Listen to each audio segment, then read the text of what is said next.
Je pense que ce n'est pas normal.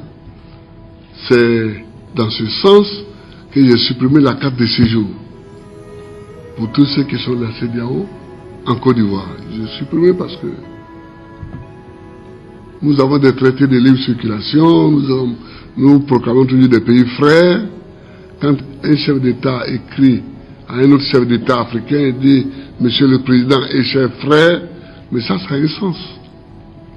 Donc, j'ai supprimé les cartes de séjour ici pour montrer que nous sommes un et que nous devons circuler librement et que nous pouvons nous installer librement. Deuxièmement, au niveau du financement, l'Afrique est riche. Nous n'avons pas encore transformé tous nos produits, mais nous avons la matière première. J'ai proposé que nous créions un fonds de développement en Afrique en prélevant sur les matières premières de chaque pays. Le pétrole, le gaz, le diamant, l'uranium, le cacao, le café, le bois.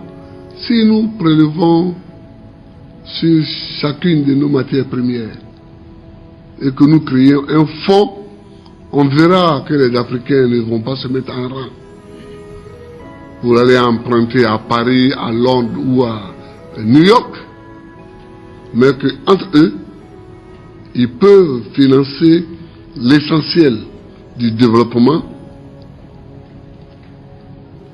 Mais aidez-moi à porter ces messages-là. C'est ça qu'il faut porter.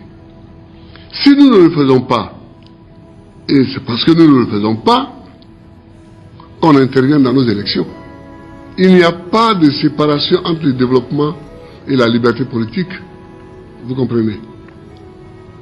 Et c'est parce qu'on propose ces choses-là qu'on intervient dans nos élections. Au mépris des lois. Je disais il y a quelques jours que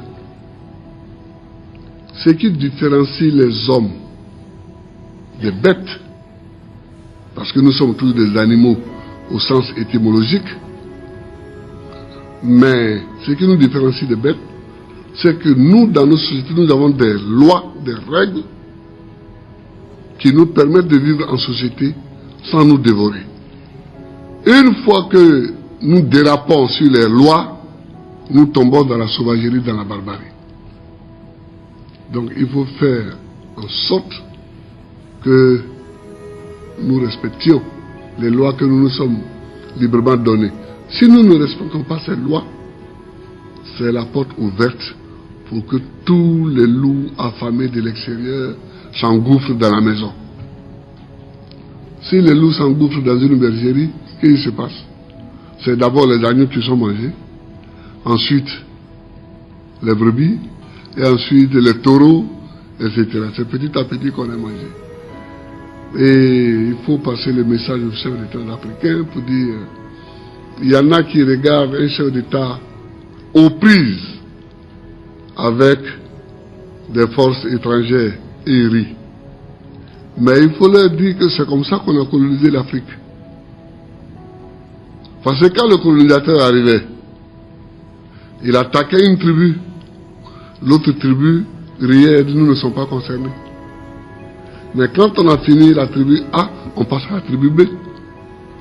La tribu B, au moment où on la mate, la tribu C dit oh, nous ne sommes pas concernés, etc. Donc ce qui arrive à Gbagbo arrive potentiellement à tous les chefs d'État africains. Ils n'ont pas aidé Lumumba en 60, mais ils ont tous subi le sort de Lumumba. Donc, nous sommes forts, nous résistons, nous sommes courageux, nous résistons, notre peuple est avec nous, nous résistons.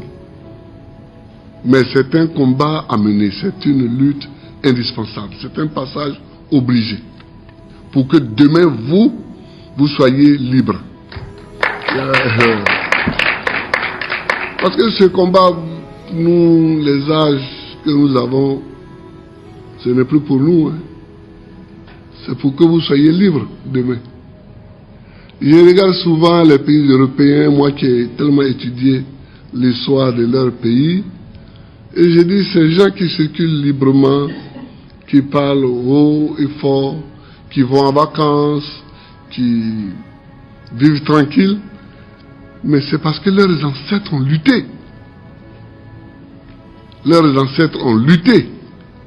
Leurs ancêtres ont fait des révolutions. Leurs ancêtres sont morts, beaucoup ont donné leur vie. Ce qui permet aujourd'hui aux générations actuelles de vivre tranquillement. Eh bien, considérez que nous, c'est le sacrifice que nous faisons aujourd'hui qui vous permettront de vivre demain tranquillement. Et je suis fier pour ça. Je suis fier de ça.